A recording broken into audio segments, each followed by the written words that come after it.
Buenas tardes a todos. Es un gusto para mí, en nombre de la Asociación Argentina de Medicina Respiratoria, darles la bienvenida a este nuevo webinar.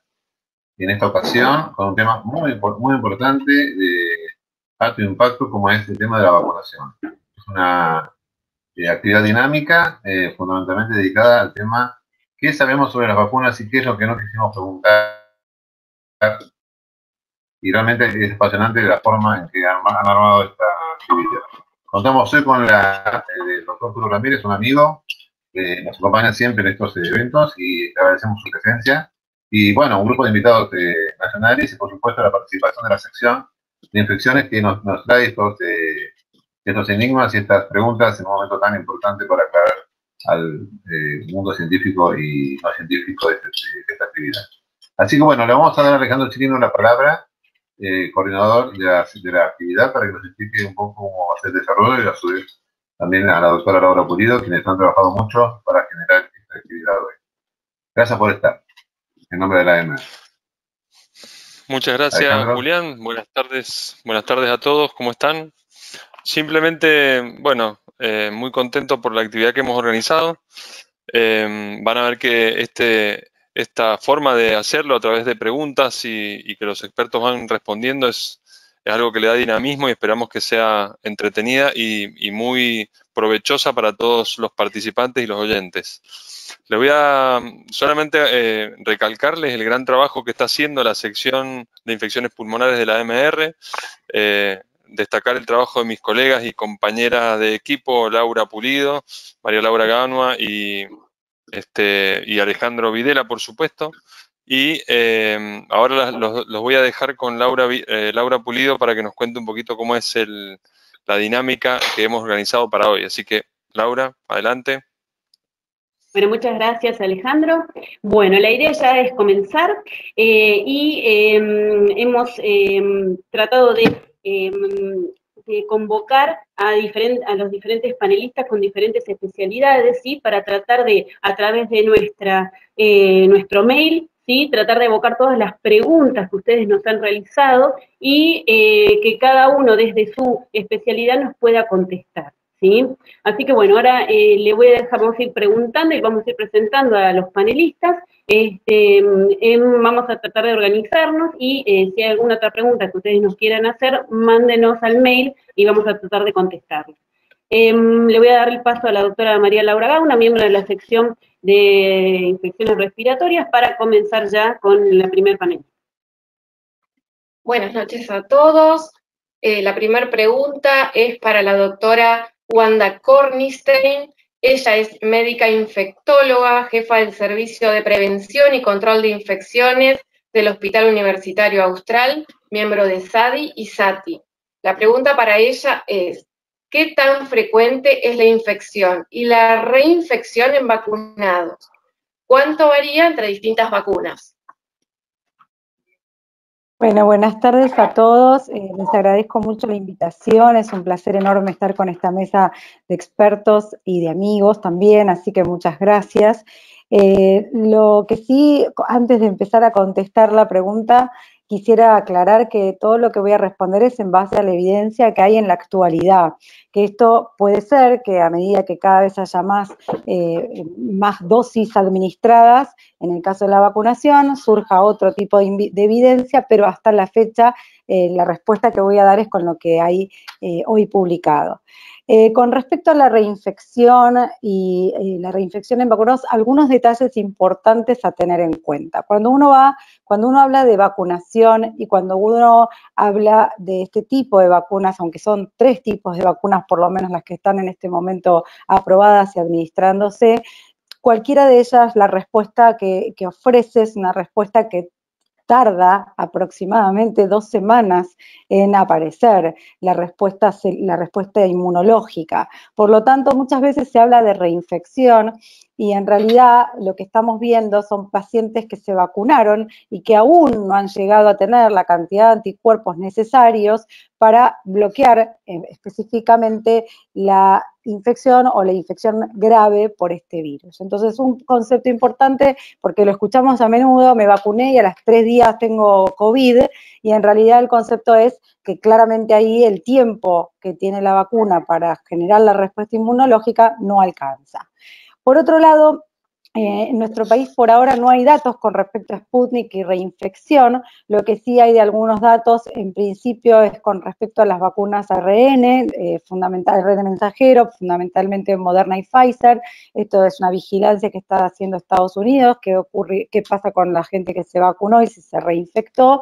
La verdad es que uno ve que la cantidad de casos es realmente muy baja, es alrededor de 10.000 casos, por lo menos hasta abril, y de ellos una proporción mucho menor, alrededor más o menos de 3.000 personas, tuvieron ingreso a áreas críticas o neumonías graves. Por lo tanto, basados en esta evidencia que no es del tipo de vacunas que tenemos hoy en la Argentina, uno podría decir que la posibilidad de reinfección o de infección postvaccinal va disminuyendo y que es realmente bastante infrecuente, por lo menos por las vacunas ARN mensajero. El resto de las vacunas todavía no hay una evidencia, pero fundamentalmente el concepto, ¿no?, de lo que significa reinfección o gente que ha tenido el COVID y luego se vacuna, es tener en cuenta bien la respuesta inmunológica y los tiempos acorde al tipo de inmunidad que da la vacuna. No sé si respondo o si quedó claro la respuesta.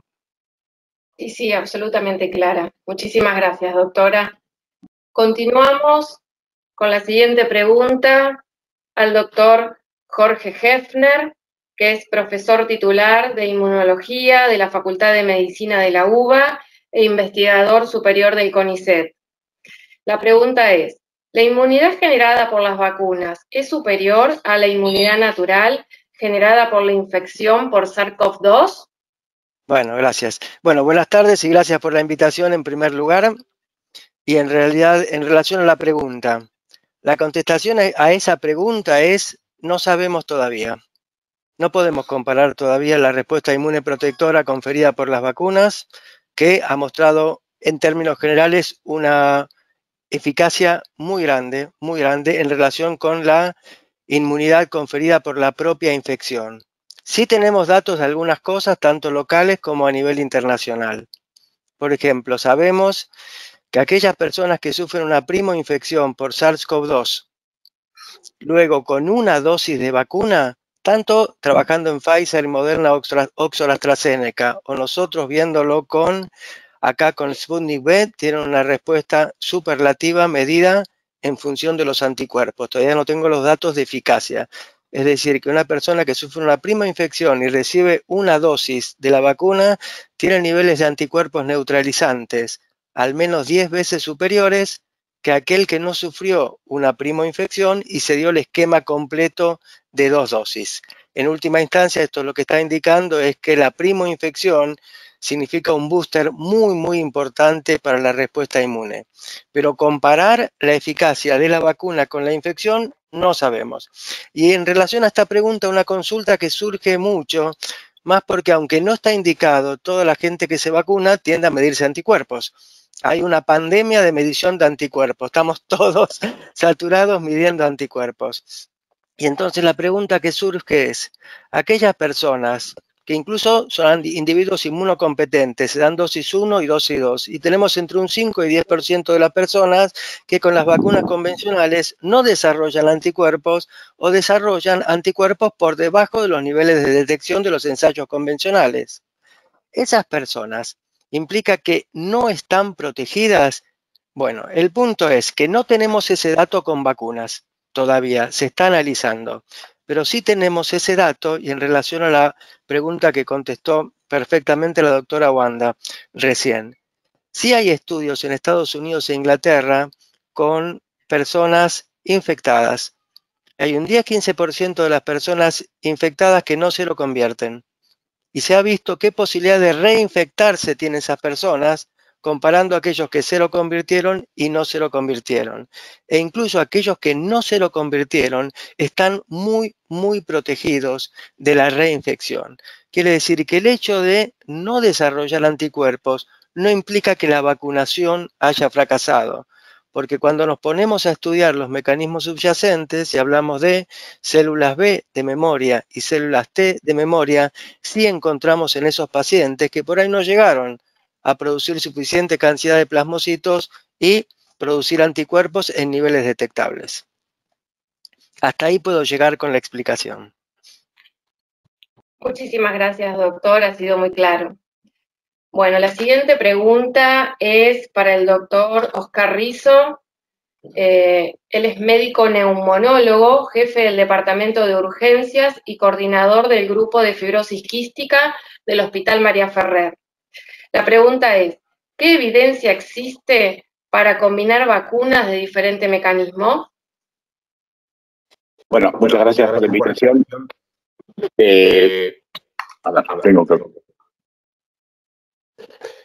Bueno, básicamente la combinación de vacunas puede suceder por 3 mecanismos. O sea, en principio porque uno desea evitar complicaciones con una dosis de alguna vacuna que haya sido posteriormente haya demostrado efectos adversos. Y esto ha sucedido, por ejemplo,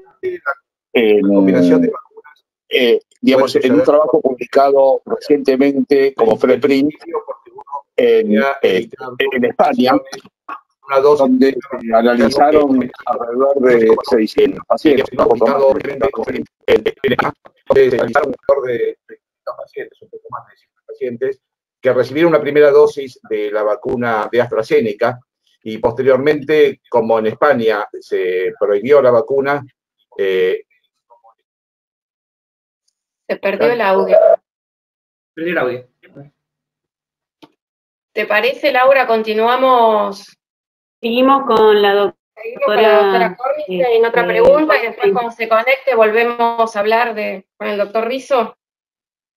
Bueno, para la doctora Wanda, la pregunta, ¿qué información hay sobre la efectividad de Sputnik V de separar 2 dosis por 3 meses o más?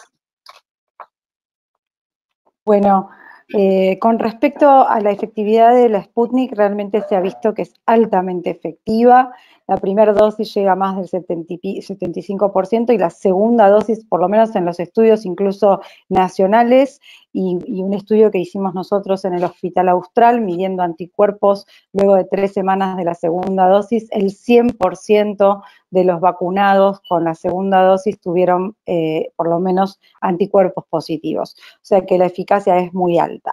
La realidad es que el intervalo interdosis que hoy está por lo menos recomendado es de 21 días entre una dosis y la otra. Pero entendemos en nuestro país que la llegada, obviamente el primer componente de la Sputnik no es igual que el segundo componente, por lo tanto, claramente ese booster que uno da tiene que ser con el componente adecuado. Y lamentablemente la demora en la llegada de las segundas dosis o de esta segunda administración hizo que estemos hablando de esto, de qué pasa si el intervalo interdosis es más de lo recomendado. Yo creo, no hay mucho publicado al respecto, o sea que ya es más una opinión personal, creo que no hay ningún inconveniente en la demora con respecto a la segunda dosis, creo que es un booster, o sea, es un refuerzo de la dosis inicial para llegar a una eficacia del 100%, entendiendo que la primera dosis también tiene un altísimo poder de generación de anticuerpos. Por lo tanto, no hay un dato publicado acerca de esto que me mencionás, pero yo creería que no hay inconveniente porque es una vacuna con mucha respuesta inmunológica, tanto en el estudio que hicimos nosotros como en el estudio que hizo el gobierno y lo publicó, todo lo que es la doctora Gamarnik, y mostró el 100% de cero conversión a las 3 semanas. Un detalle, perdóname, que no dije previamente, es que hoy conocemos la eficacia de las vacunas, no conocemos la eficacia para todas las variantes que hoy hay circulando, por lo tanto para la pregunta anterior que me dijiste sobre reinfección y tanto como para hablar de la eficacia de una vacuna, hoy por lo menos en las variantes conocidas, sabemos este porcentaje de eficacia, no sabemos para todas las variantes que están generándose cuál sería la eficacia ni de Sputnik ni del resto de las vacunas, ¿no? Claro. Sí, justo acá entró otra pregunta, que sigue la misma línea de esta, que lo que preguntan es si sería necesaria una tercera dosis de Sputnik, ¿sí? Para generar un efecto booster, ¿sí? Frente a la variante Delta. Yo creo que esa pregunta, no sé si el panel, no tengo respuesta para esa pregunta. Creo que ninguno sabe todavía bien el comportamiento. Uno lo que está viendo en el Reino Unido es un comportamiento que preocupa, que hace que estemos todos alertas, porque este aumento del número de casos en población vacunada, pero entendiendo que el Reino Unido vacunó fundamentalmente con la vacuna de Oxford AstraZeneca y con Pfizer, por lo tanto no tenemos que extrapolar todo de la misma manera, así que yo creo, no sé si alguno del panel tiene una forma distinta de verlo, pero creo que aún no podemos responder esa pregunta. Me parece que debemos esperar, aguardar un poco. Sí sabemos que hasta 2 dosis de Sputnik llegamos al 100% de eficacia, ahora hay que ver cómo se va a comportar con estas nuevas variantes y qué estrategia hacer, ¿no? Listo. Muchas gracias, doctora. Continuamos con el doctor Alejandro Chirino. Perfecto, vamos a presentar a nuestro compañero y colega, el doctor Alejandro Videla, que es staff del Departamento de Neumonología y Clínica del Sueño del Hospital Austral y además es nuestro flamante vicepresidente de la AAMR. Alejandro, te vamos a consultar sobre cuáles serían las posibles vacunas o plataformas que podrían aprobarse para su uso en niños y adolescentes, además de Pfizer. A ver si nos podés comentar un poco algo sobre esto. Perfecto. Bien, como vos bien decías, Ale, la vacuna Pfizer y la vacuna Moderna ya tienen estudios de menores de 12 hasta 12 años. Las vacunas Sinopharm, Sinovac y Coronavac tienen estudios en realización a mayores de 3 años y todavía no ha salido la aprobación para realizarlo, pero va a haber estudios de Sputnik y de AstraZeneca en mayores de 5, que todavía no fueron iniciados, pero que se van a iniciar. Hay dos cosas, otra vacuna que se va a aprobar, pero mayores de 12, es la vacuna Novavax, que por ahí la han sentido nombrar, que es una vacuna que lo que presenta es solamente la proteína S y que genera inmunidad solamente con la proteína S, con lo cual es un concepto que parece bastante interesante y que ha presentado resultados muy buenos de eficacia recientemente. Así que creo que es una vacuna que viene con que da resultados muy esperanzadores.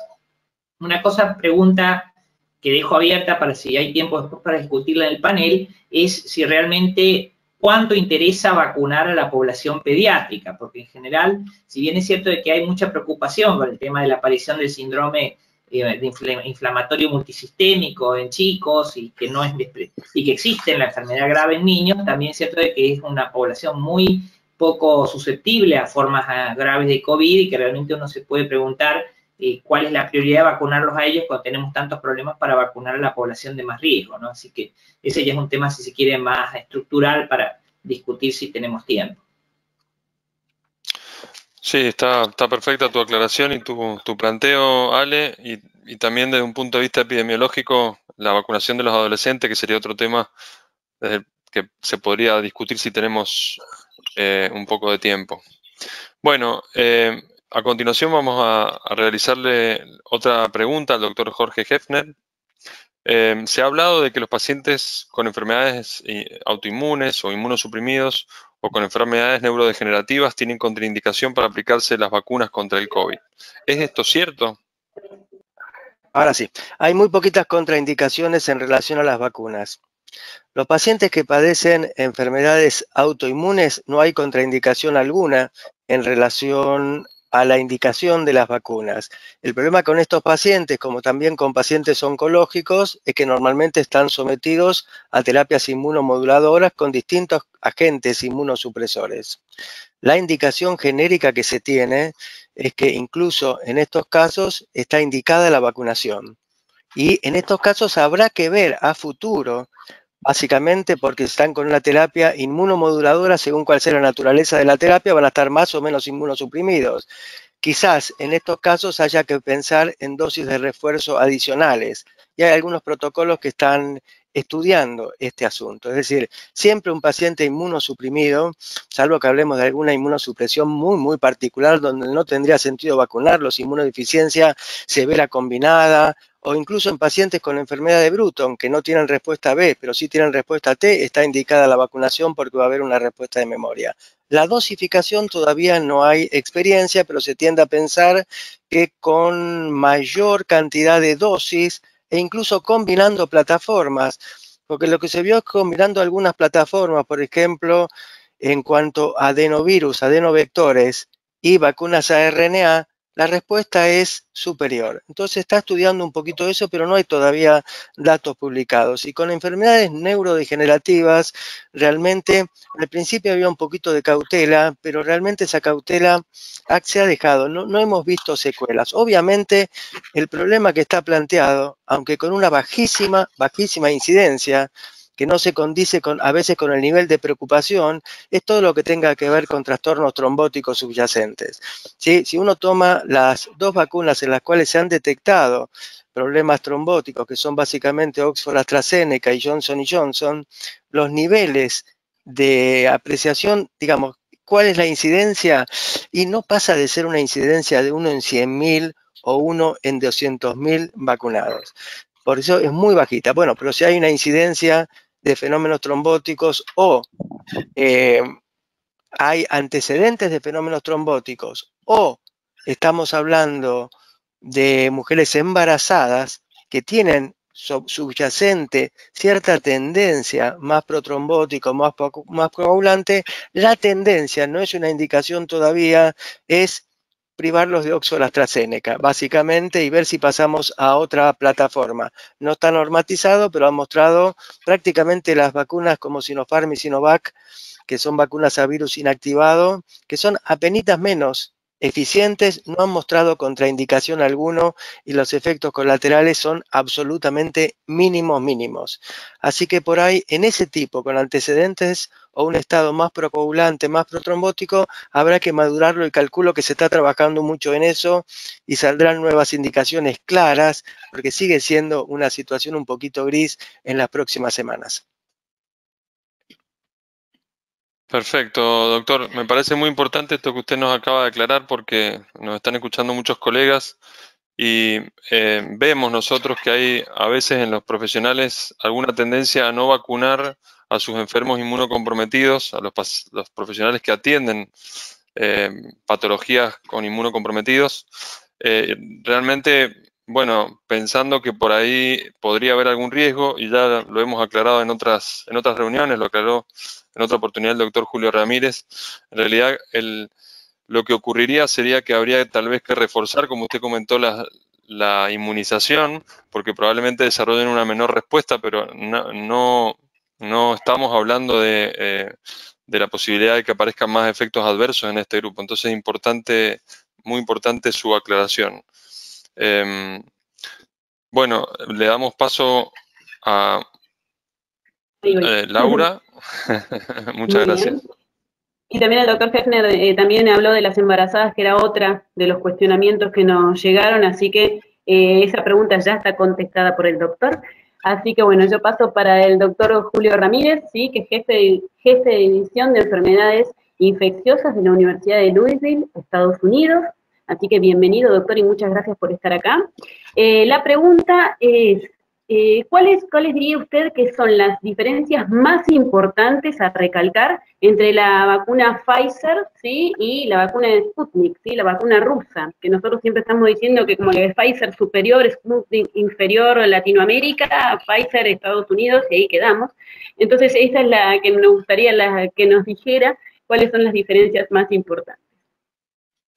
Bueno, muchas gracias por la invitación. Como han dicho los otros colegas, por supuesto, si hablamos de evidencia, por supuesto no hay ningún estudio comparativo de las 2 vacunas. Lo que sabemos que, bueno, a nivel se habló de plataformas, a nivel de plataformas de vacuna, están las vacunas en las que le inyectamos como decía Alejandro, inyectamos la proteína viral al paciente para que el paciente desarrolle anticuerpos, o están estas vacunas que le damos al paciente el material genético para que el paciente mismo desarrolle el anticuerpo.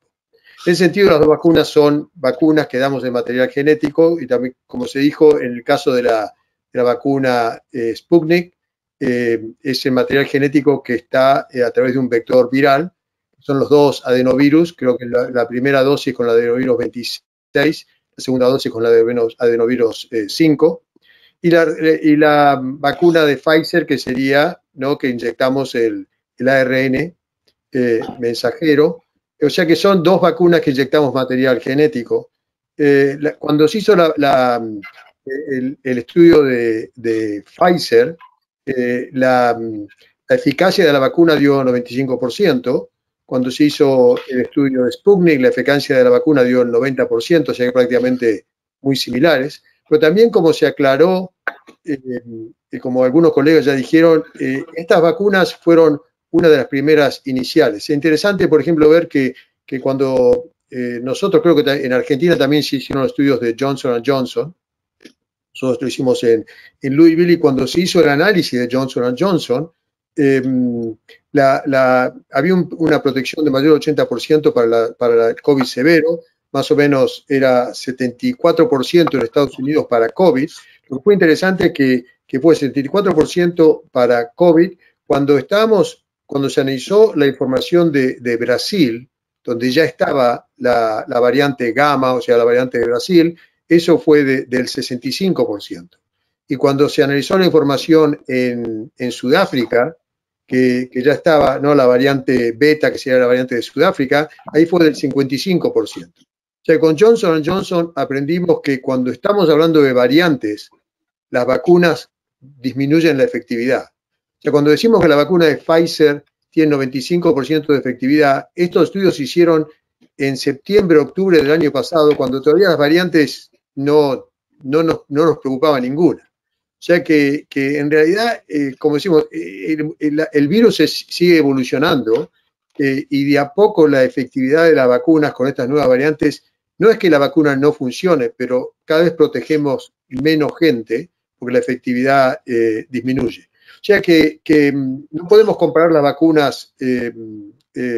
Otra cosa que decimos que efectos severos con la vacuna de ARN mensajero, todas las vacunas tienen el problema de la fiebre, el dolor de cabeza, los problemas por la respuesta inmunológica, pero con la vacuna de ARN mensajero ahora se ha descrito, ¿no?, un problema de miocarditis en personas jóvenes. Son todos efectos raros.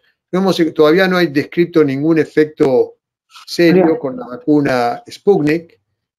Y con la vacuna también como también ya se dijo, con la vacuna de Pfizer y la vacuna de Moderna, en Estados Unidos el CDC nos habla de 10.000 personas que han tenido COVID después de la vacuna. Y alguno podría decir, en el momento que en Estados Unidos probablemente se había vacunado más o menos un tercio de la población, con 150 millones de habitantes, probablemente hubiera 120 millones de personas vacunadas. O sea que más o menos hay uno de cada 10.000, 12.000 vacunados que la vacuna falla.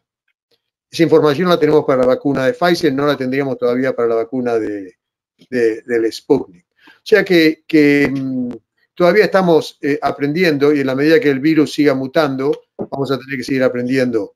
A ver, y como también se aclaró, sabemos que Pfizer, Moderna, ya están trabajando con una plataforma de ARN para las nuevas variantes.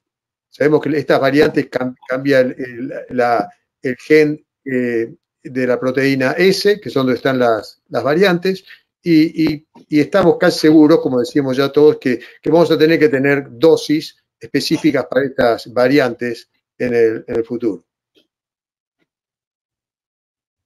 Muchísimas gracias, doctor Ramírez, clarísimo como siempre. Le doy la palabra a la doctora María Laura Gauna.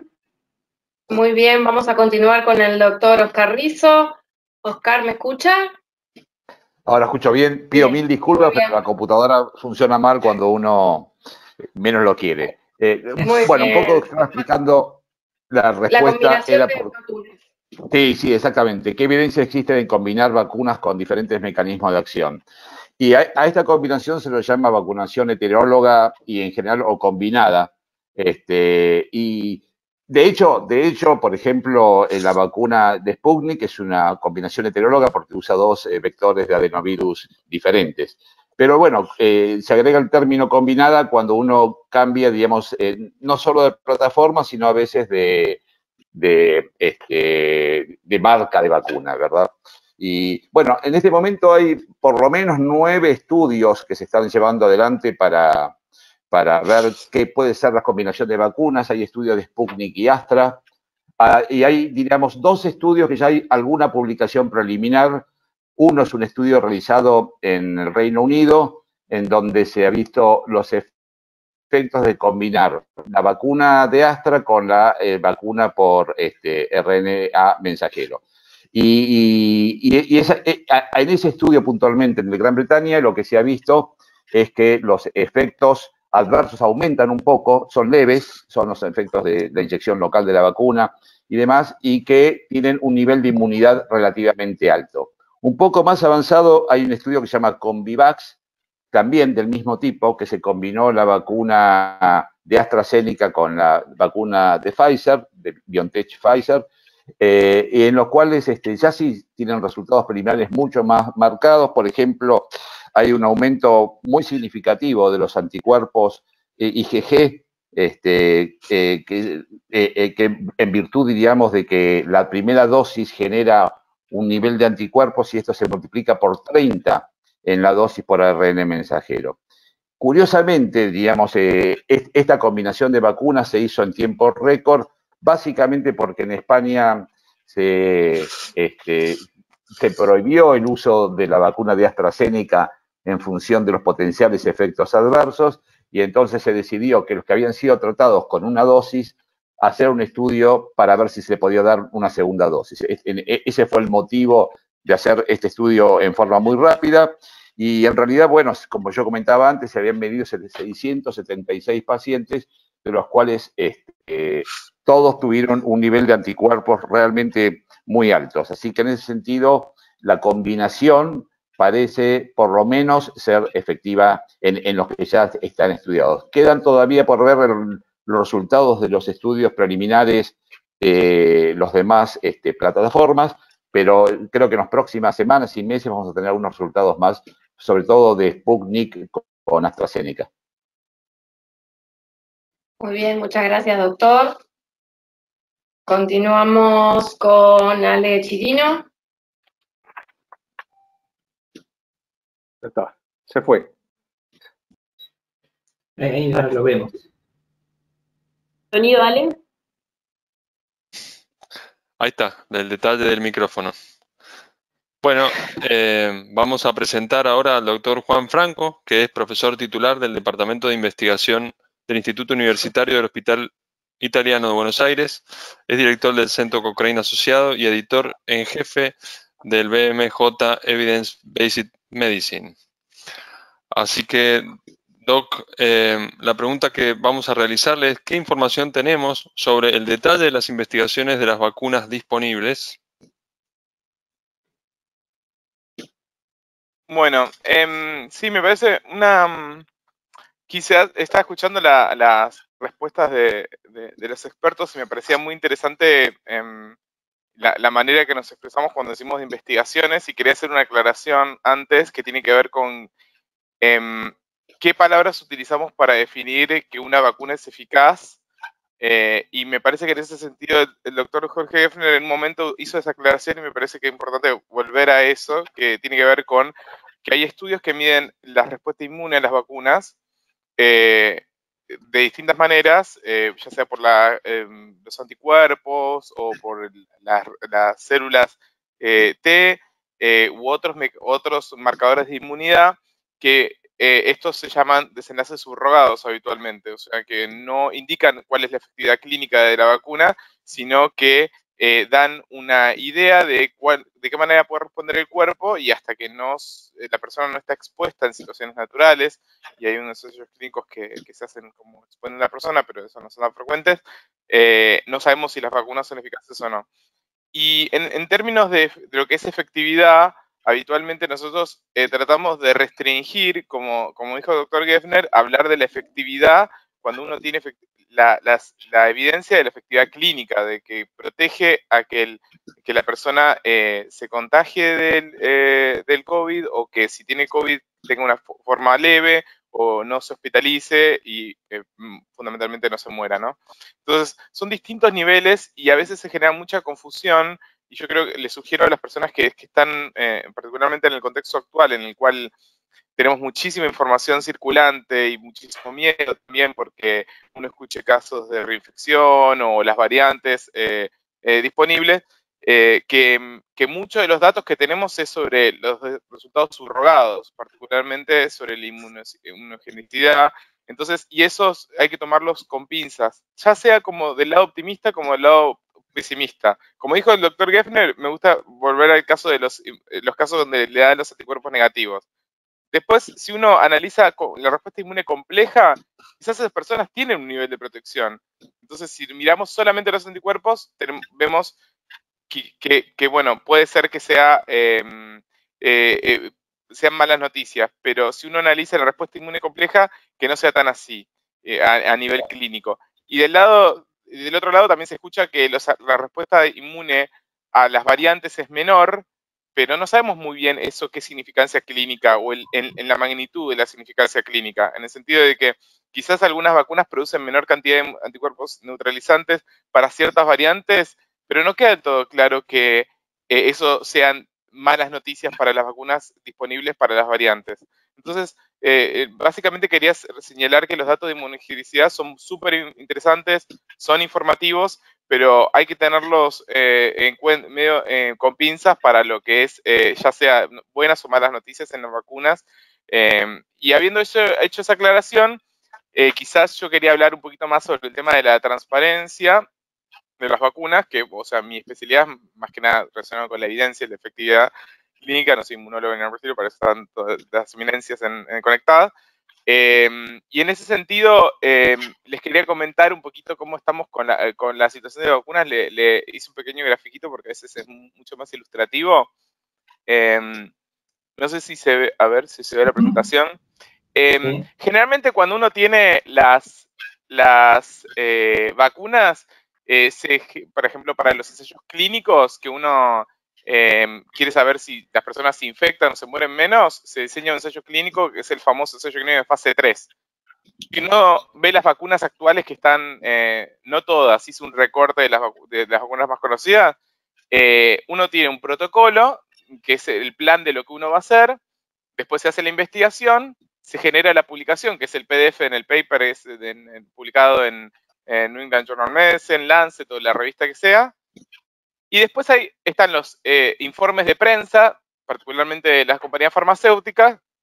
Y después están los Clinical Study Reports, que son los reportes detallados de qué es lo que pasó en la investigación. Y esos son cientos de páginas que detallan efectivamente qué es lo que pasó con mayor detalle. Si lo vemos acá, hay algunas vacunas que fueron un poquito más transparentes, en algunas empresas que manufacturan vacunas que fueron un poco más transparentes y está disponible el protocolo, el press release, la publicación completa y la Clinical Study Report. Y básicamente uno de los problemas que tenemos con algunas vacunas que se están distribuyendo es que tenemos el informe de prensa y la publicación en la revista, pero no tenemos datos específicos de cuál fue el protocolo de investigación o el detalle completo de las investigaciones. Y esto genera muchísimos problemas desde el punto de vista de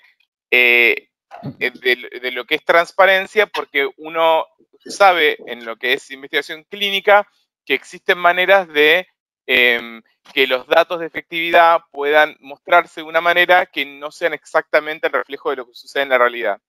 Y acá yo estoy hablando de transparencia, no estoy hablando de la vacuna en sí. Quiero hacer la aclaración. De hecho, si tengo que hacer full disclosure, yo estoy vacunado con Sputnik, así que tampoco es como que estoy diciendo que la vacuna es mala ni nada por el estilo. Pero sí que son cosas que uno esperaría que se puedan mejorar.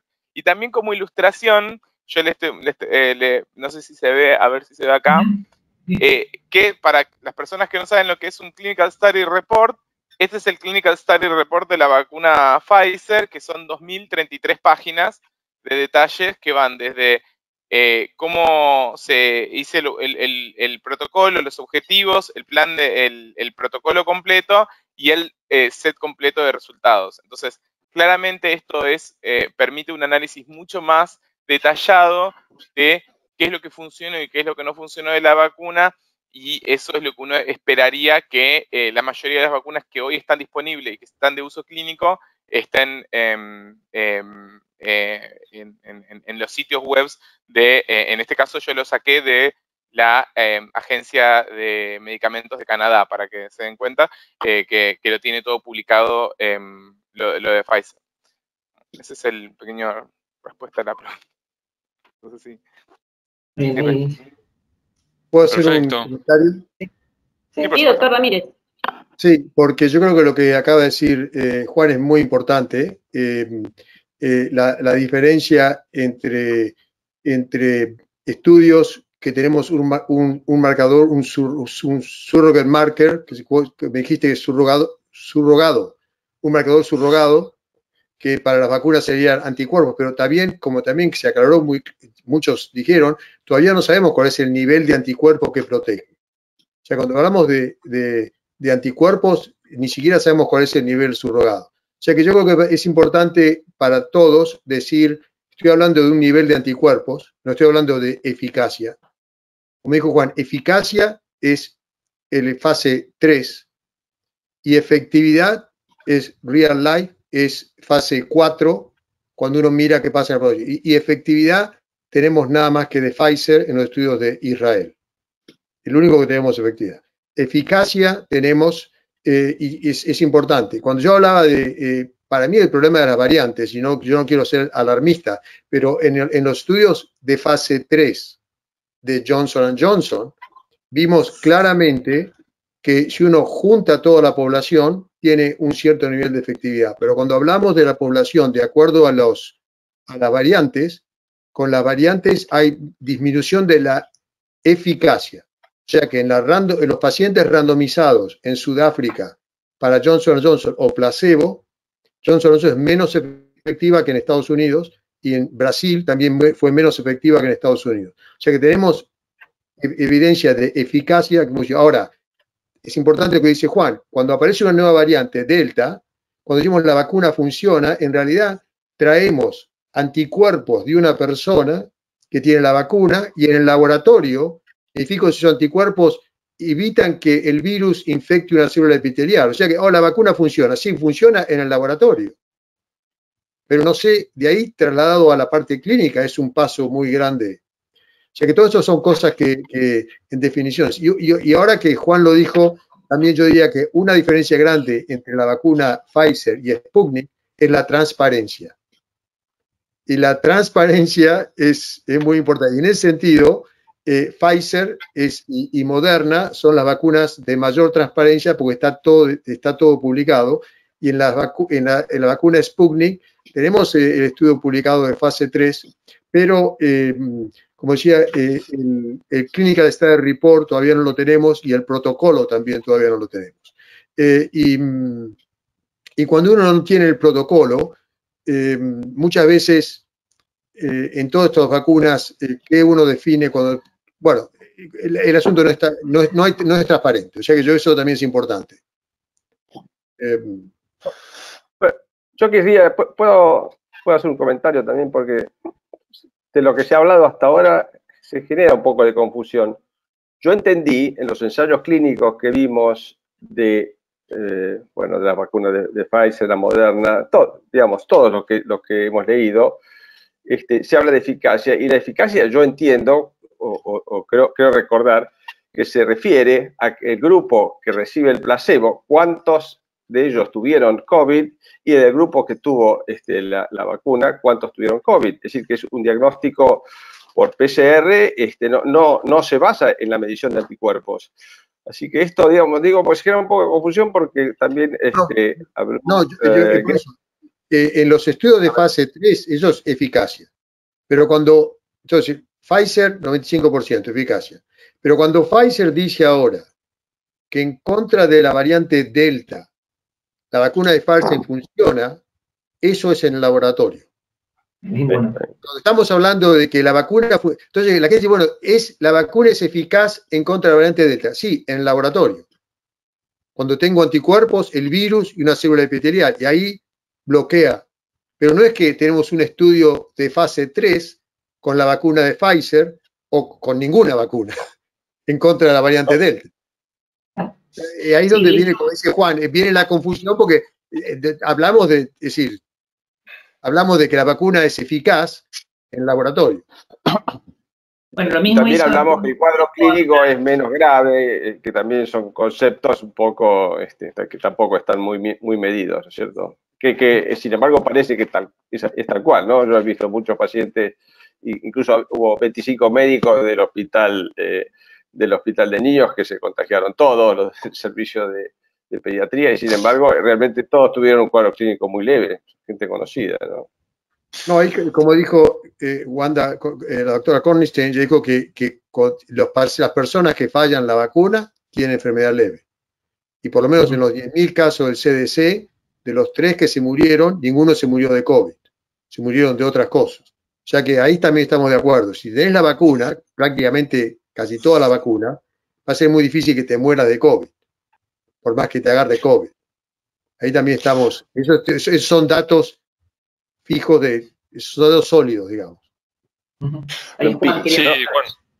Sí, una pequeña aclaración también que me anoté porque sobre los datos de eficacia es que uno dice también los ensayos clínicos se diseñan para mostrar cierto tipo de eficacia y sin embargo los reportes muestran muchos niveles de eficacia. ¿A qué me refiero con eso?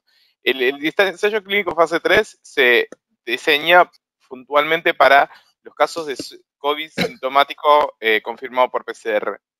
Y el poder estadístico de ese ensayo clínico está hecho para detectar la efectividad de eso y mostrar un intervalo de confianza y todo eso que entre dentro de los patrones de lo que pide la agencia regulatoria, que la FDA, creo que a mitad del año pasado, fijó que era el 50% de reducción de riesgo relativo para el point estimate, o sea, para el central, y el intervalo de confianza no podía ser menor al 30% de reducción de riesgo relativo. Entonces, los que hacen los ensayos clínicos sabían bien, cuando hicieron su cálculo de tamaño muestral, que tenían que entrar dentro de esos parámetros. Pero para otros desenlaces, como es hospitalizaciones o mortalidad, no están adecuadamente calculados los tamaños muestrales. Entonces, las conclusiones sobre esos desenlaces tienen que ser habitualmente más modestas. Entonces, cuando hablamos, por ejemplo, de reducción del 100% de la mortalidad, sabemos que eso tiene un intervalo de confianza y obviamente la reducción del 100% no va a ser así. De hecho, justo, lamentablemente, tengo que contarlo, pero esta semana escuché casos de personas que de 2 grados de separación, un médico que falleció ayer después de 2 dosis de Sputnik y eso genera mucha confusión, porque si nosotros decimos 100% de reducción y después aparece una persona que fallece por COVID a pesar de estar completamente vacunada, parecería ser que no estamos diciendo la verdad sobre ese dato, y en realidad sí, estamos diciendo la verdad, está dentro del intervalo de confianza de las cosas que pueden suceder, solamente que el ensayo clínico no estaba diseñado para probar una reducción de mortalidad del 100%. Entonces, también cuando comunicamos la eficacia es importante pensar en los intervalos de confianza, y cuando pensamos en la efectividad relativa en relación a las variantes, también hay que ver los intervalos de confianza, que es verdad lo de Johnson Johnson que muestra variabilidad distinta para la variante sudafricana, pero eso también mostraba un intervalo de confianza bastante amplio, que si uno es optimista o pesimista lo interpreta distinto. Perfecto. Ay. Muy bien, Pero yo te voy a Laura, decir una cosa, por lo menos para Pfizer y Moderna. No, Juan, 100 millones de vacunados, 100 millones de vacunados en Estados Unidos. Estamos hablando no estamos hablando de eficacia, porque no es estudio clínico, estamos hablando de efectividad. 100 millones de vacunados. 10.000 personas hacen COVID después de estar vacunados con Pfizer y Moderna. De esas 10.000 personas, no se murió ninguno de COVID. O sea que, está bien, no es un estudio clínico, es un estudio, estamos hablando de la efectividad de la vacuna cuando vos fallás.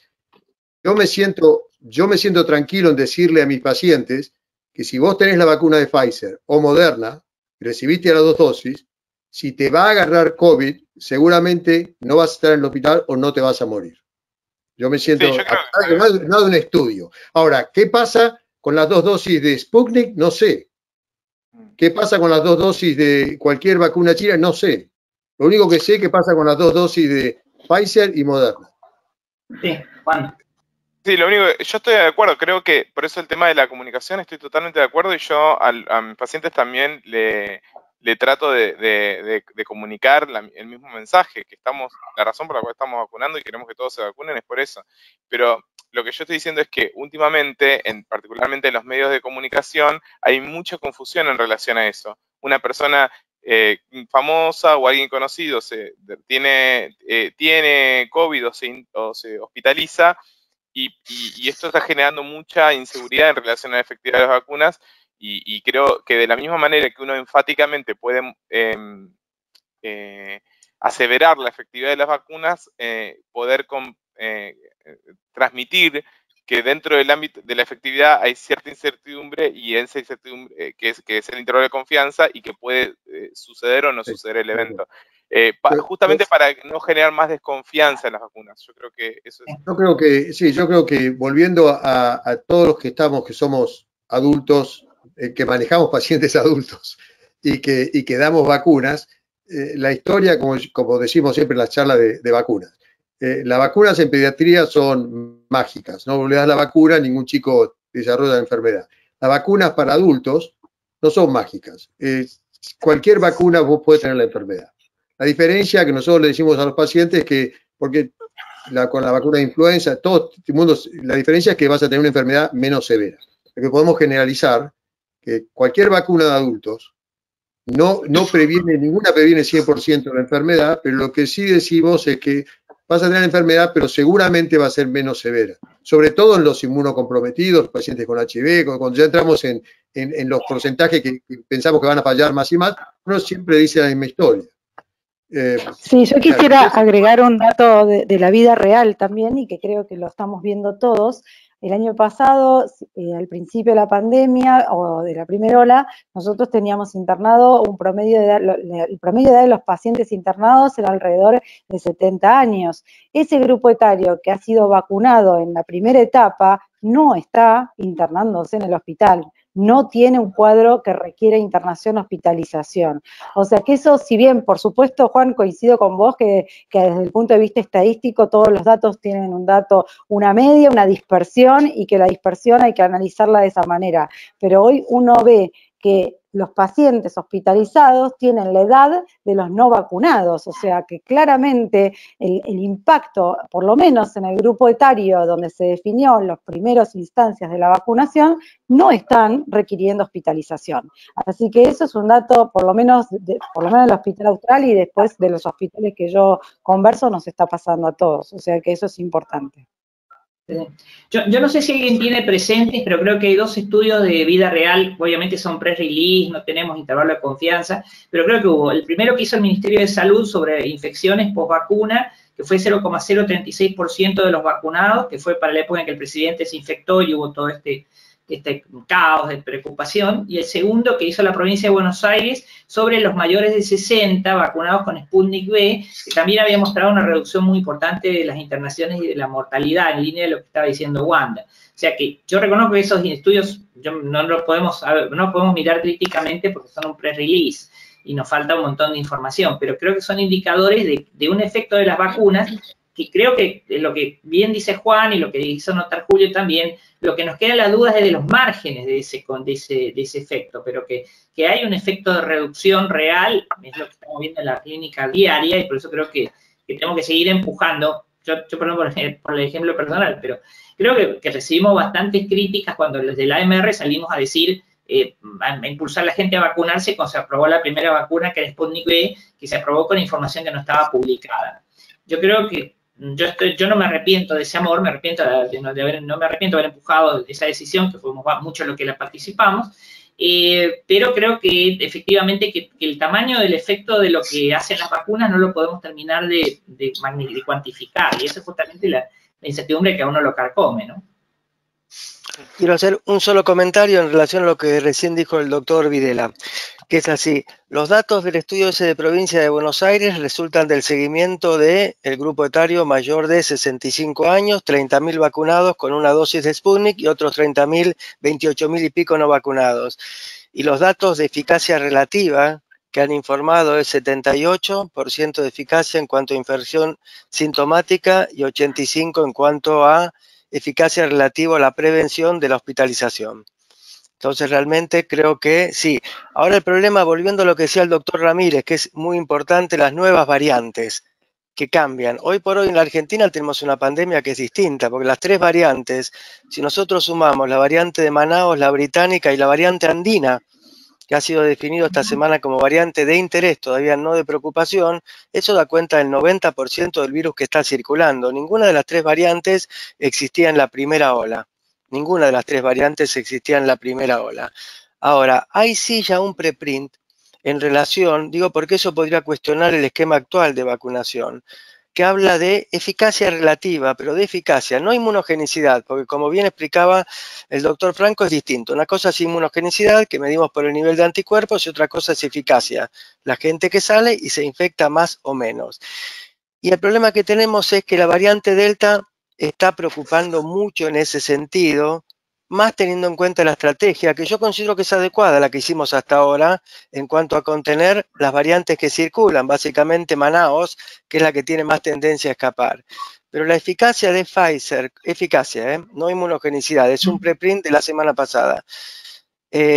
Acotado, que ellos mismos los autores, un grupo muy importante en Estados Unidos, pero aceptan, bueno, que quieren tirar un primer dato para tener alguna idea. Y la verdad que los datos que tiran es serio. Con el esquema de una sola dosis de Pfizer, que no es lo que se está usando, sino es el esquema completo, y una dosis de Oxford AstraZeneca, frente a la variante Delta, dilatar la segunda dosis no sería conveniente, porque están hablando de un 30% de eficacia provisoria, 30, ya no 70, sino 30%. Nosotros detectamos en la Argentina, el Consorcio País y el Malbrán, 2 ingresos de la variante Delta, pero no se detecta circulación comunitaria. Sobre la base del último estudio del Consorcio País, secuenciando 450 muestras, que es un estudio de hace 2 semanas, no habría circulación comunitaria. Pero hay circulación comunitaria en muchísimos lados, en Estados Unidos, Reino Unido y 44 países más. Si comenzásemos a detectar circulación comunitaria en la Argentina, esta estrategia de dilatar la segunda dosis muy posiblemente se vuelva absolutamente inadecuada. Entonces hay que tener esa alerta, por eso es muy importante extender lo que hacemos en secuenciación, que siempre es poco, aunque sean 400 que secuenciamos, es así, 400 que secuenciamos. En todo el cono sur, nosotros tuvimos un conversatorio con los inmunólogos e infectólogos la semana pasada de Chile y Uruguay. Y ellos tienen un problema, que en Chile secuencian incluso mucho menos de lo que secuenciamos nosotros, pero realmente ellos tienen alta preponderancia de una variante andina por lo poco que han secuenciado. Y un dato llamativo, sabíamos que la británica es más contagiosa y más transmisible que las viejas cepas de Wuhan, y sin embargo la británica en la Argentina se ha planchado, no aumenta su frecuencia, aumentó muchísimo, muchísimo Manaos y aumentó muchísimo la andina, muchísimo, que no sabemos si es más grave, pero sí ha aumentado epidemiológicamente, parece plantear el dato que se transmite más. Y digo esto de las variantes porque se publicó esta semana este interim de fase 3 de CureVac. Y el interim de fase 3 de CureVac dio un 47%. Y entonces se está pensando en 2 cuestiones. Primero, en la composición de la vacuna. CureVac, la verdad que se apostaba mucho, es una empresa que tiene mucha experiencia en RNA. Bueno, y más allá de la vacuna que tiene la tercera parte de RNA mensajero, que se puede mantener a temperatura de refrigerador y no a menos 30 o a menos 70, el problema es si esta baja de eficacia, tomando lo que decía el doctor Ramírez, con lo cual estoy absolutamente de acuerdo, no refleja que está enfrentando nuevas variantes que en los viejos estudios de fase 3 no estaban presentes. Muchas gracias, doctor. Vamos a pasar con mi compañera Laura para hacer la pregunta siguiente. Por favor, Laura, gracias. Sí, al doctor Luna, lo vamos a presentar oficialmente al doctor. Él es médico neumonólogo, director de la carrera de especialista en neumonología de la UBA, consultor de la División Neumonología del Hospital de Clínicas José de San Martín de la UBA. Y la pregunta para el doctor es, ¿hay datos sobre si la vacunación antigripal y antineumocóxica inciden en menor mortalidad asociada a COVID? Bueno, buena pregunta. Lo que ha ocurrido...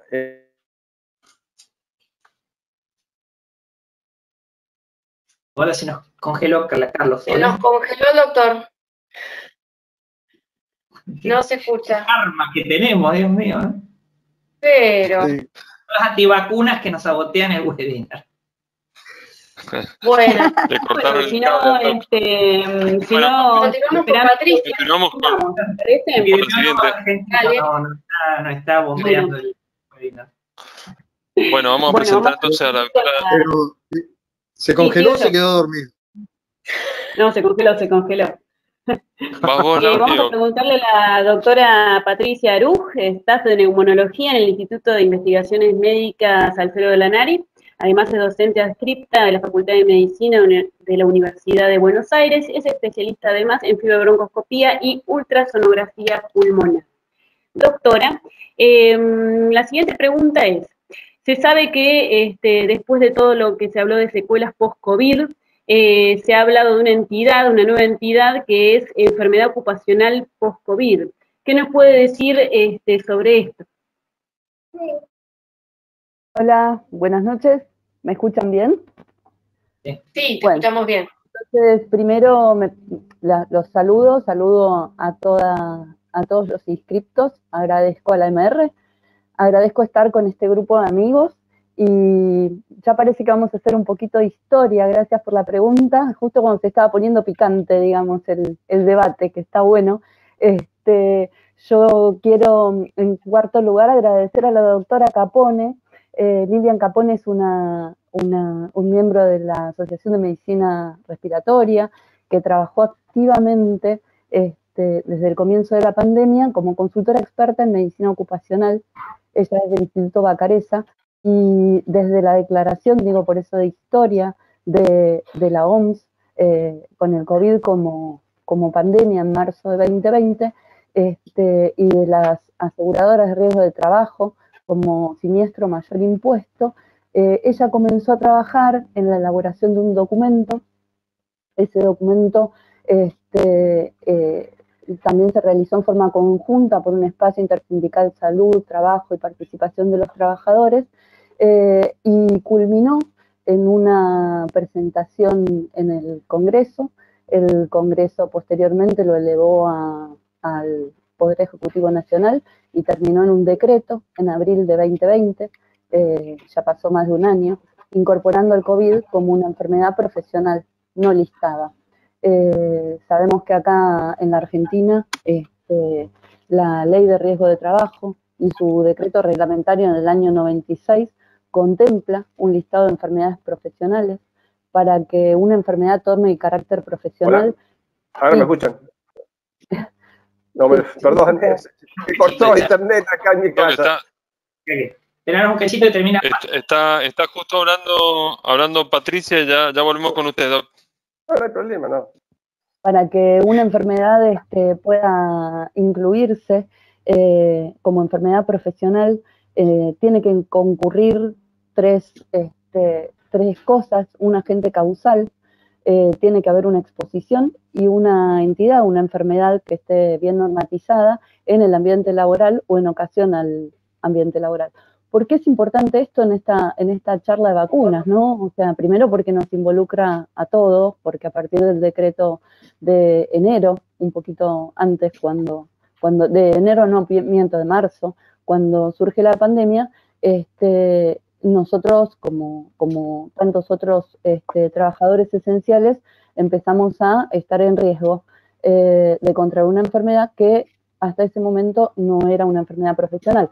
Si bien la enfermedad no está listada, nos pasó, y como bien Laura preguntaba con esto del COVID y el post-COVID, que todos terminamos atendiendo colegas en el hospital, porque el 75% de esas personas se atendían en hospitales públicos y las aseguradoras de riesgo de trabajo no se hacían cargo de esta situación. Este problema, si bien se amesetó a lo largo de la pandemia, involucra a un 25% de las denuncias realizadas a nivel de contraer esta enfermedad en ocasión del trabajo o en el trabajo, y nosotros como profesionales nos vemos día a día teniendo que,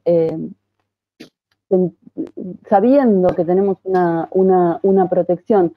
Sepan que la última enfermedad que se incluyó dentro del listado de enfermedades profesionales fue el hantavirus dentro de las enfermedades infecciosas, y con el COVID se logró que estuviera incorporada pero no listada. Eso hace que existan ciertos mecanismos de escape de las aseguradoras de riesgo de trabajo como para hacer un proceso engorroso de denuncia y aceptación de todo lo que viene a partir de la enfermedad aguda, de la convalescencia, de las secuelas, de la mortalidad, del seguimiento de estas enfermedades. En lo personal, trabajo mucho con colegas que han tenido COVID, los sigo en el hospital y realmente terminamos evaluándolos médicamente nosotros. Esto también...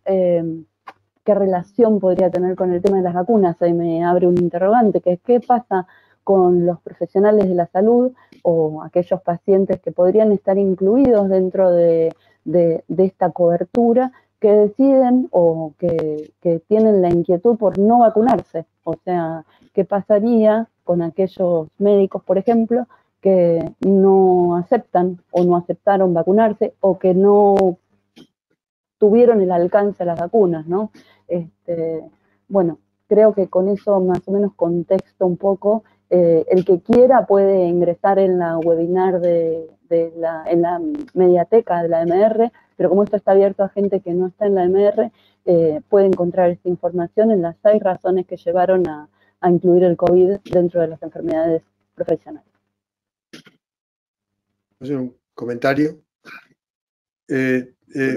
Me parece excelente el trabajo porque en todo el mundo no sabe que el long COVID, post-COVID o post-acute sequela of COVID, eso es algo que todo el mundo tiene que tener la clínica post-COVID. Pero es muy interesante lo que decís, qué pasa con el profesional que no se quiere dar la vacuna. Ahora, por ejemplo, acá hay muchos hospitales privados, que si los profesionales de la salud no se quieren dar la vacuna, no tenés trabajo, no te permiten trabajar. Hay muchas universidades que están sacando que si el estudiante no se da la vacuna, no puede venir a la universidad. Si los profesores no tienen la vacuna, no puedes trabajar. O sea que el hecho de que la vacuna es parte de tu trabajo. Y va a ser muy interesante lo que vos decías, una aseguradora, que si vos no te queriste dar la vacuna, yo te tengo que pagar cuando te agarrás la fibrosis pulmonar después del COVID. O sea, es interesante el concepto. Sería como en este caso, ¿no? Vuelvo por eso la relación entre la pregunta de Laura y las vacunas, que es lo que nos motiva hoy. Sería como decir, bueno, uno no utiliza el equipo de protección personal. O sea... uno va a trabajar y no acata la norma. Entonces, teóricamente debería quedar fuera del seguro o de la cobertura, ¿no? Bueno, en ese sentido hay un vacío legal, porque siempre en el hospital hay un grupo chico de profesionales que no quisieron vacunarse, de los cuales algunos están trabajando sin vacuna, digamos, y otros decidieron seguir pidiendo la licencia. Entonces ahí hay un vacío legal. Uno les da la licencia a esas personas que no quisieron vacunarse, el Estado tiene que seguir pagando, diríamos, y la gente quedarse en su casa. Es un tema complejo que no tiene una solución fácil, por lo menos en nuestro hospital, ¿no? Yo voy a tirar otra cosa que estábamos charlando con el grupo nuestro, con el asunto de si es mandatorio vacunar. Somos un grupo de 100 que trabajamos muy en contacto, como todo el mundo trabajamos durante el COVID. Yo tengo la vacuna, pero el asunto de que la vacuna falle, o sea, que a mí me falle la vacuna, puede ser, primero porque ya estoy medio viejito, pero segundo puede ser porque la persona que tiene COVID conmigo tiene una carga viral muy alta, a mí estoy en contacto con una carga viral alta. Ahora, si la persona que trabaja conmigo tiene la vacuna, por más que tenga una infección asintomática, la carga viral que me va a llegar a mí va a ser muy baja. O sea que yo no quiero estar alrededor de gente trabajando que no esté vacunada, porque no quiero tener... Totalmente, doctor. Nosotros decimos lo mismo que dice usted. Cuando un profesional nos dice no me quiero vacunar, digo, es por él y por el entorno en el que trabajan, porque si no realmente, si lo pensamos de manera individual, estamos perdiendo el objetivo de lo que significa esta vacuna para todos nosotros como sociedad dentro de un trabajo y como sociedad fuera de él, ¿no? Totalmente de acuerdo, doctor. Bueno, otro tema que me recordó la charla esta, que no me gustaría ver qué opina el grupo, porque recuerdo haber leído esas cosas que uno lee que no sabe qué sentido tiene, pero creo que es una de las clínicas post-COVID en Italia, que reportaron de manera anecdótica que estos pacientes que todos sabemos que están siguiendo por el problema de la falta de concentración y la debilidad, que dijeron que en esta clínica post-COVID, dándole la vacuna a los pacientes, sí, algunos mejoraban. ¿Cómo estamos hablando de vacunas? Un trabajo británico en donde pacientes, en una observacional, tiene 44 y 22 pacientes en dos grupos, macheados por score sensible, creo que por score de propensión, en donde son pacientes vacunados con la vacuna de Pfizer y con la de AstraZeneca. Y lo que ellos vieron es que los pacientes los seguían con cuestionario de calidad de vida y de síntomas, y que los pacientes vacunados refirieron que los síntomas no progresaban o que incluso mejoraban. Yo tengo una interpretación también que no sé, porque me resulta raro, es decir, la vacuna, la interpretación más común del post-COVID es que es respuesta inflamatoria prolongada a lo largo del tiempo y no actividad viral prolongada.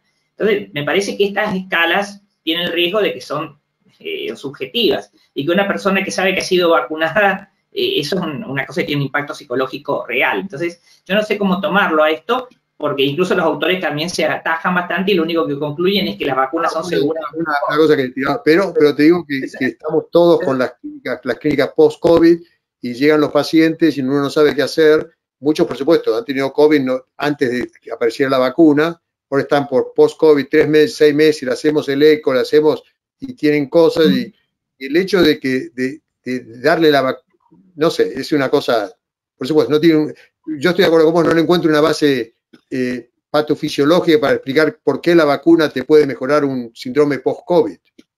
¿Es donde ciego el estudio no, son cosas observacionales en estas clínicas.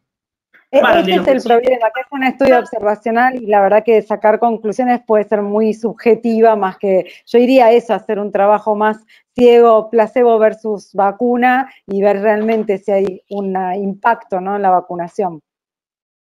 Sí, de nuevo es difícil porque tampoco está claro que el que tuvo COVID no tiene que vacunarse. Yo creo que la enfermedad es mejor vacuna que la vacuna, pero me parece que los que tuvieron COVID acá en Argentina, todos se quieren vacunar primero en la fila. No quiero que me toque 2 veces.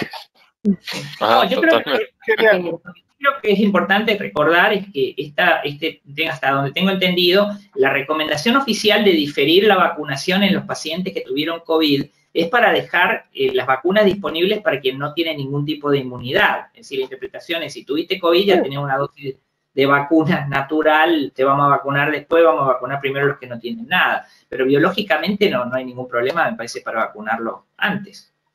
Creo que es así, Alejandro. Una cosa que tenemos que vamos a ver más frecuentemente a medida que vayamos avanzando en los estratos poblacionales es mayor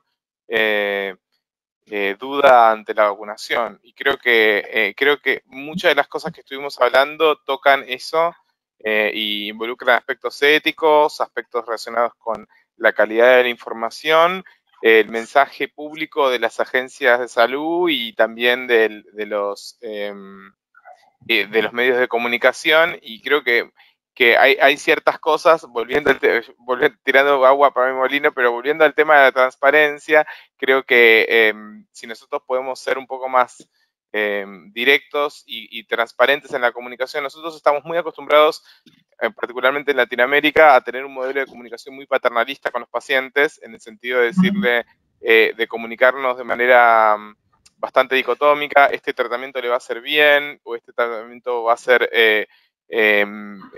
no tiene efectos adversos, y ese modelo de comunicación con el tema de las vacunas no va a funcionar y va a generar muchos problemas, porque las fuentes de información que manejan los pacientes son muy diversas, y lo que el médico le diga en el consultorio, decirle, no, date la vacuna porque te va a proteger de que te agarre COVID y que no te mueras, y vos haces caso, no escuches a nadie, va a la esquina y ya tiene 5 fuentes de información diferentes que van a ser contrarias a eso. Entonces creo que teniendo en cuenta el input que dieron muchos de ustedes, me parece que es importante mejorar los aspectos de comunicación con los pacientes, en los cuales podamos, muchas de estas cosas que discutimos entre profesionales, lo podamos articular como una comunicación con los pacientes, para que quede más claro cuál es la ciencia detrás de las vacunas, y luchar contra la desinformación, porque particularmente en Estados Unidos, donde tienen las non-medical exceptions a las vacunas, es muy difícil hacer el tema de la vacunación obligatoria.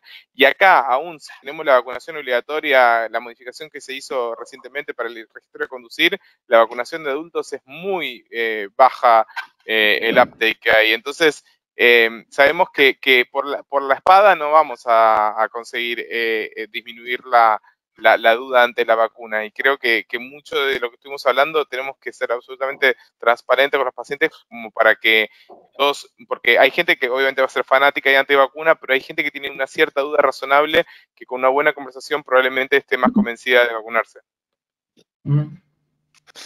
Perfecto. Perfecto, Muchísimas gracias Laura. por todo esto. Muy bien. Doctor Luna, para que responda a la pregunta anterior, ¿sí? Si la vacuna antineumocóxica y influenza disminuye la incidencia de mortalidad en COVID.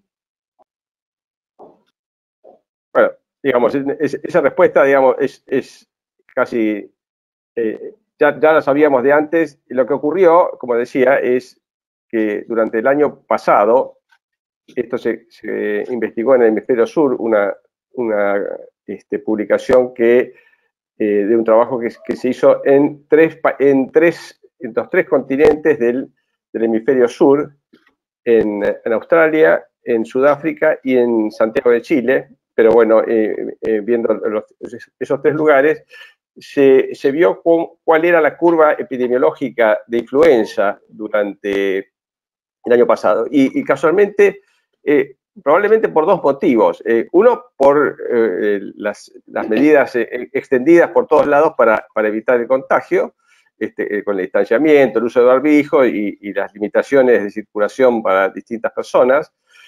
Y por otro lado, bueno, probablemente porque se hicieron menos test. Ya se había visto en Estados Unidos que justo con el comienzo de la pandemia, que fue en medio del invierno, cayó abruptamente la curva epidemiológica durante enero del año 2020. Y por eso esto se investigó en estos lugares. Y lo que se vio es que hubo un descenso de 10 veces la circulación histórica en estos 3 países, lo cual debe haber tenido mucho de cierto, porque muchos de nosotros también vimos mucho menos pacientes con gripe, con influenza, que los que veían con influenza y con otros tipos de infecciones respiratorias, probablemente también de neumonía neumocócica, y esto es razonable a partir de esto.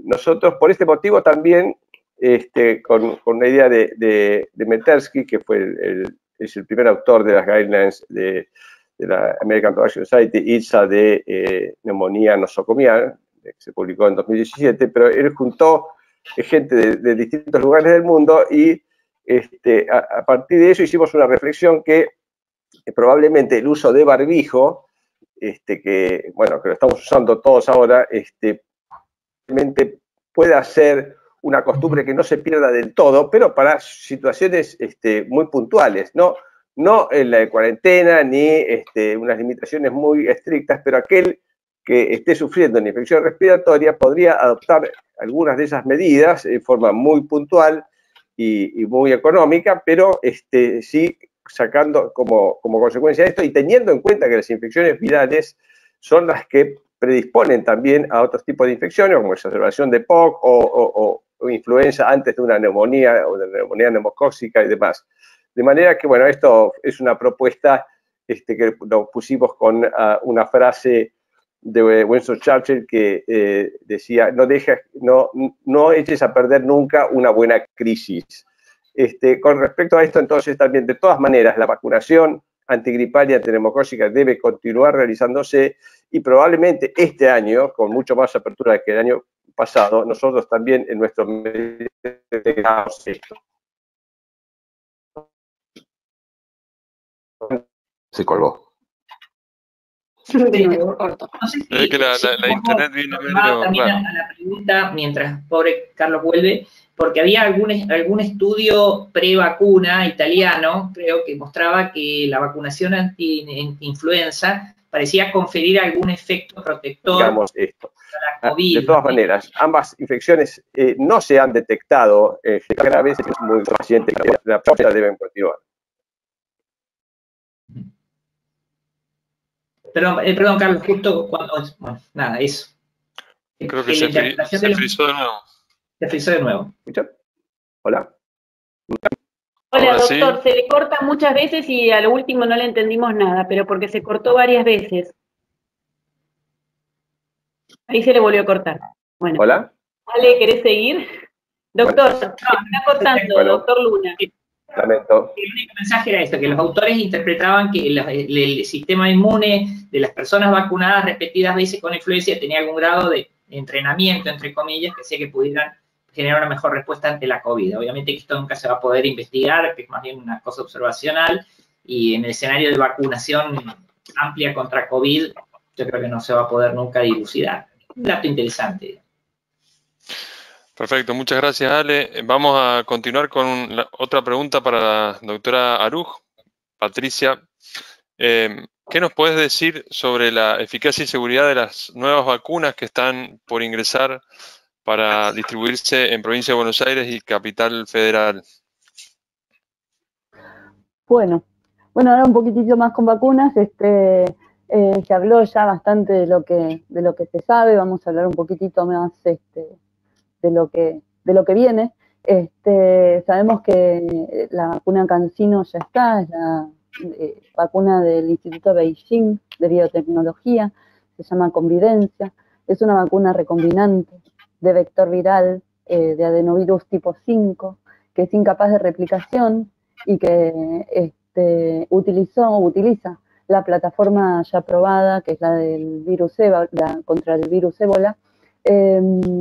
En cuanto a eficacia, que preguntabas, Alejandro, hay un estudio publicado, fase 2, que ya está en Lancet, pero fase 2 estoy hablando, en donde induce una respuesta inmunitaria robusta, ¿no? Con tasa de seroconversión elevada contra la proteína S y con niveles de respuesta de interferón gamma al día 28 que fueron elevados. Desde agosto más o menos de 2020 se condujo un ECA de fase 3, en donde con 30.000 participantes, en donde la eficacia en prevención de enfermedad grave a los 28 días fue cercana al 100%, 90,98% específicamente, y 68,83% más o menos de prevención en COVID sintomático a 14 días, y estos anticuerpos caen más hacia el día 28, o sea, las 4 semanas, a un 65%. Los datos no publicados es que tal vez esta vacuna, que está planteada como monodosis, por ahí requeriría una segunda dosis con un intervalo de tiempo. En cuanto a seguridad, sabemos por la experiencia que hay con ébola que es una vacuna segura, que puede dar un síndrome pseudogripal, dolor local, similar a la vacuna con esta plataforma. Y ya hay dosis disponibles en Argentina. En cuanto a Covaxin, que es la otra La otra vacuna es una vacuna virus inactivado, que es incapaz de reproducirse en sí, pero sí de establecer una respuesta inmune. La parecida acá es la Sinopharm en plataforma, que está desarrollada en China. Esta requiere 2 dosis, con un intervalo de 28 días de diferencia, y en cuanto al tema de eficacia, sabemos que hay un fase 3 de 25.000 y algo de participantes, que incluye un 10% de mayores de 60 años, que concluyeron una eficacia promedio de 78% para COVID leve y moderado, y que es cercana al 100% para enfermedad grave, aunque estos resultados no están publicados. Sabemos que depende de la aprobación de ANMAT, pero que ya hay un acuerdo, digamos, firmado, supeditado a esta aprobación de la llegada de dosis de Covaxin a la Argentina. Probablemente alguno de nuestros coequippers quieran hacer alguna acotación al respecto, pero estos son los datos que tenemos de eficacia por ahora. Muchas gracias, Pato. No sé si alguien quiere agregar algo más sobre este tema. Yo sí, solamente un pequeño comentario, tomando un poco lo que Ale Videla dijo en un momento, de que nos convertimos en pro vacunas con mucha fuerza desde la sección, aun cuando todavía no habían papers publicados. Y sí, y es cierto, nosotros nos gusta y buscamos la evidencia, y está perfecto que lo hagamos, pero también hay una situación real que bueno, si nosotros no promocionamos la utilización de vacunas por parte de la población, la verdad que creo que estaríamos haciendo más daño que beneficio, y bueno, eso fue lo que nos movió desde la sección y desde la asociación para poder lanzar esta campaña que hemos estado sosteniendo. Así que, bueno, no sé quién, Laura. Yo quería, sí, vamos con la última pregunta. Tuvimos 20.000 preguntas. Les pido disculpas a todos los que no podamos hacer las preguntas porque no nos da el tiempo, si no estamos hasta mañana, y la verdad que no da. Entonces, vamos a hacer la última preguntita, que es de la doctora Maggio, que me gustó mucho que hable. Se la voy a hacer al doctor Rizzo, y después el que quiera contestar, que conteste. Saber cuánto tiempo dura la inmunidad de las vacunas. O sea, esto va a ser la típica, que va a ser como la antigripal, que va a ser anualmente. Más o menos usted me puede responder algo para tener en un futuro. Sí, podemos responder con lo que sabemos. Primero que, como ya se dijo acá varias veces, la inmunidad no depende solamente de los anticuerpos que tengamos, no depende de los anticuerpos neutralizantes, sino también que tiene que ver con la inmunidad celular. Con lo cual, hay algunos reportes que dicen que la inmunidad sería bastante más largo plazo de lo que uno supone. Está claro que cuando uno analiza los anticuerpos van disminuyendo a medida que pasa el tiempo, pero eso no implica necesariamente de que haya una disminución específica de la efectividad de esa vacuna, porque podemos tener una memoria inmunológica suficiente como para sobreponer a una nueva infección, ¿no? No sé si alguno tiene alguna opinión un poco distinta a la que yo estoy comentando.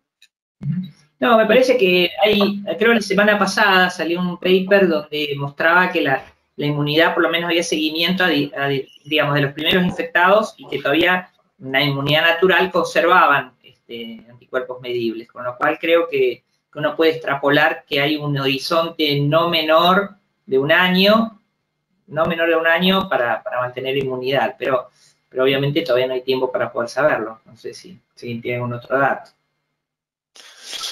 Sí, yo creo que acá un poco. Sí, Doc, adelante. No, que creo que para hacer la pregunta en dos partes, estoy totalmente de acuerdo que a lo mejor con la vacuna que tenemos, la respuesta de inmunidad de las células B, las células T, probablemente sea prolongada. Volviendo al tema de que yo creo que las nuevas dosis van a ser cuando tengamos nuevas variantes. Yo creo que si aparecen nuevas variantes, entonces la idea, cuando decimos que la idea con influenza necesitamos una vacuna cada año, porque el virus hay una nueva variante cada año. Si esto va a pasar con COVID, eso todavía no sabemos, pero aparentemente con esto de las variantes, casi seguro que ya vamos a tener que tener otra vacuna para estas variantes que estamos viendo que surgen. Pero no porque la vacuna no me dé protección prolongada, pero Si el virus sigue cambiando, todavía no sabemos, pero probablemente todos, sí. Todos nos preguntan lo que no sabemos. Son las más difíciles. Hay algunas vacunas nuevas que están intentando una protección total sobre el virus, no solamente sobre la proteína C, sino sobre todo el contexto del virus. Con lo cual eso, de alguna manera, podría sobreponerse a las mutaciones que existieron sobre la proteína C.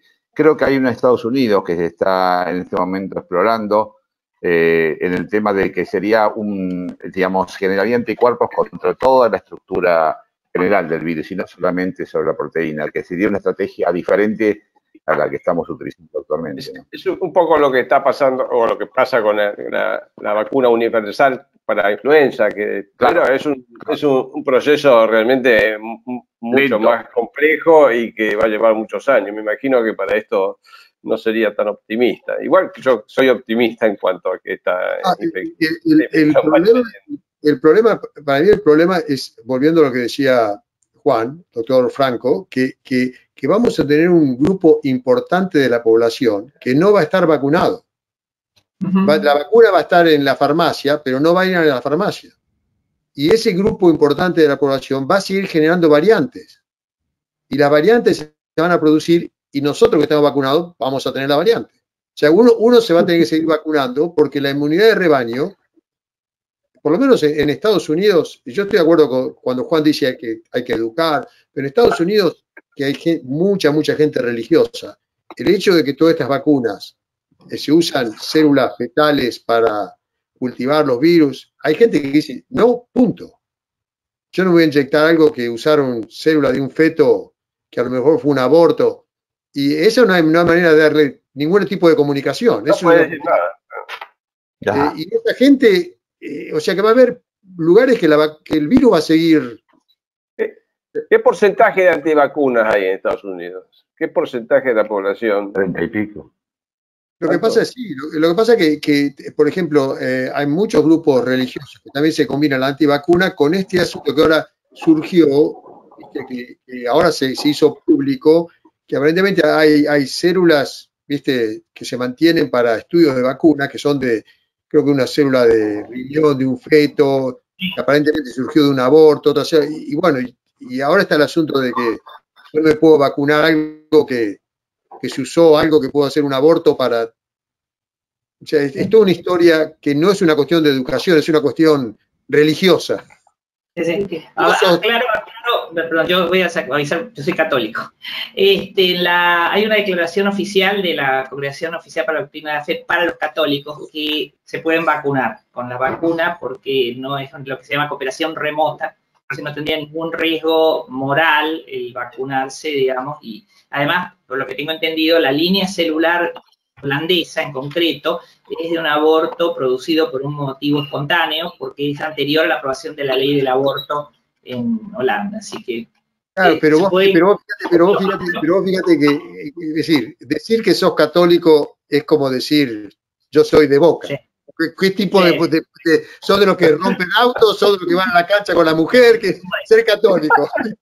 Los de extrema derecha son los que van a la guerra religiosa, son un tipo moderado. Yo te conozco a vos sos un católico normal para mí. Pero están los otros católicos. Un poco de todo. No se van a vacunar. Pero quiero decir, la voz más oficial, o sea, esto hay muchas credos cristianos. Pero viste, acá en Estados Unidos hay muchos fanáticos religiosos. ¿Viste lo que es Estados Unidos? Tenés todo el espectro. Y hay mucho, y esa gente no se va a vacunar.